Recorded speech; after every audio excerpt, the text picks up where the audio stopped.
안녕하세요. 지난 주말에 아내와 같이 주말 농장에 가서 가을 배추를 심었습니다. 이 농부가 이 농사를 짓는다는 것이 참으로 어렵다는 것을 몸소 체험하고 경험을 해봤습니다. 봄에는 씨앗을 뿌리기 위해서 밭을 갈아야 하고, 또 거름, 퇴비도 줘야 하고, 해충이 있으면 해충도 잡아야 하고, 이 과정들이 힘이 들고 또 해충에게 쏘이기도 합니다.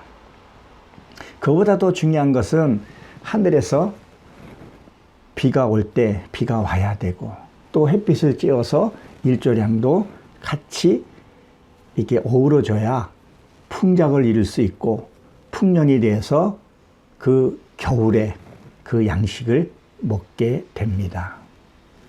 우리는 자녀를 농사로 비유를 하죠. 자녀 농사를 잘 져야 한다고.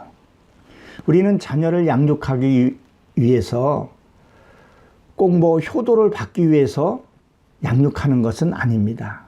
그러나 무언의 약속 같은 것들이 있게 되죠. 자녀가 때에 따라서 결혼하고, 때에 따라서 취직하고, 그리고 부모에게 용돈을 주었을 때 그 부모는 뿌듯함과 행복감을 맛보게 됩니다.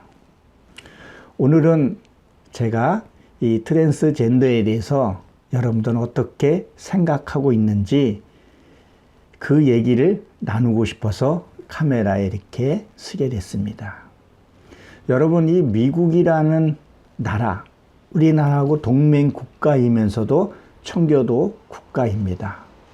그 국가가 이 동성, 이것을 받아들이고 그 나라가 지금 어떻게 되었습니까? 어린 아이서부터 아마 초등학교 그때부터 이 동성 연애에 대해서 자유함을 갖고 신랄하게 토론도 한다고 합니다. 그리고 퀴어 축제 같은 것을 갖는다고 합니다. 한 달에 한 번씩. 그래서 그 7색깔의 깃발을 들고 축제를 한다고 해요. 그리고 성주체성은 본인이 주장한다고. 근데 거기에 참여하지 않고 거기에 동참하지 않으면 아이는 왕따나 배제당하기 때문에 참여 안 할 수가 없다고 합니다. 선교사님이 이런 말을 하더라고요. 자기에게 어떤 부부가 찾아왔어. 내 아들이 젠더가 됐다고. 펑펑 울더랍니다. 왜 그러냐 했더니 이렇게 됐다고. 한마디 상의 없이 젠더가 됐다고. 그리고 저는 더 충격적인 얘기는 무엇이냐면 1년 후에 그도 젠더에 그것을 동참하고, 더 놀랍고 더 충격스러운 것은 하나님을 부인을 했다는 거예요. 그러니까 예수님의 안티가 됐다는 거예요. 이 부부, 이 가정이 신실한 크리스찬이었다는 것, 참으로 너무도 충격적이지 않을 수가 없었습니다. 여러분, 미국이라는 나라는 가장 큰 욕이 당신 안에 하나님이 없어. 이 욕이 가장 무서운 욕이라고 합니다. 사랑하는 성도 여러분, 우리나라도 지금 성차별법, 그것을 통과하려고 하고 있죠. 전 세계적으로 27개 국가는 이미 통과가 됐다고 합니다. 근데 우리나라가 지금 남아있는데 반드시 막아야 할 이유가 바로 여기 있습니다. 우리나라 21대 국회의원 중에 300명 중에 125명이 크리스찬이라고 합니다. 우리는 이 법이, 이 차별금지법이 통과가 된다고 하면 우리나라는 걷잡을 수 없이 이 문화에 휩쓸리게 될 겁니다. 왜? 멀티 문화가 너무 발전이 되어 있기 때문에. 여러분도 잘 알다시피 우리나라의 그 패티김이 미니스커트 입고 가고 얼마 안 돼서 우리나라 여성도 미니스커트를 금방 보급이 된 것을 우리는 잘 알고 있을 겁니다. 사랑하는 성도 여러분, 내 자녀는, 내 교우는 괜찮을 거야. 믿음이 좋아서. 그런 생각하고 있지는 않습니까? 예수님이 뭐라고 말씀했습니까? 마지막까지 믿음을 잃지 말라고, 끝까지 깨어 있으라고 말씀을 했습니다. 여러분, 영국의 대문호 세익스피어는 이런 말을 했습니다. 세상에 좋은 것이나 나쁜 것이 없습니다. 다만 생각이 그렇게 만들 뿐입니다. 이런 말을 했어요. 이게 무슨 말인가요?